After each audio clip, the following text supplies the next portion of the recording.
ए भोले बाबा डमरू काहे बजवनी, हम तयावते रहली ना। ए भोले बाबा डमरू काहे बजवनी, हम तयावते रहनी ना।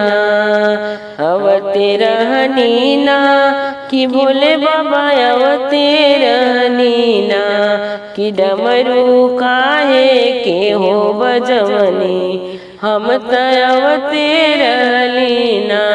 कि भोले बाबा डमरू काहे बजवनी, हम तयावते रहनी ना।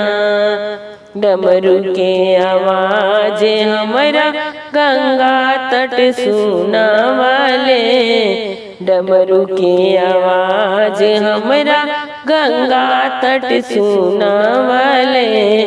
कि जलवा भरते रहली ना, कि जलवा भरते रहली ना, कि भोले बाबा डमरू काहे बजवनी, हम तयावते रहली ना।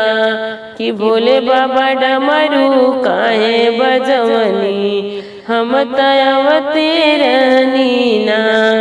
डमरू के आवाज हमरा बगिया में सुनावले, डमरू के आवाज हमरा बगिया में सुनावले।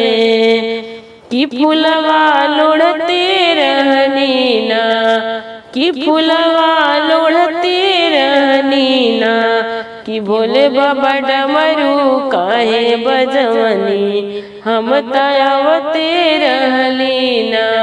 कि भोले बाबा डमरू काहे बजवनी, हम तयावते रहनी ना। डमरू के आवाज हमरा अंगना में सुनावले, डमरू के आवाज हमरा अंगना में सुनावले। कि भंगिया पिसते रहनी ना, कि भंगिया पिसते रहनी ना, कि भोले बाबा डमरू काहे बजवनी, हम तयावते रहली ना। कि भोले बाबा डमरू काहे बजवनी, हम तयावते रहनी ना। डमरू के आवाज हमरा दुआरा पे सुनावले, डमरू के आवाज हमरा दुआरा पे सुनावले। कि बाज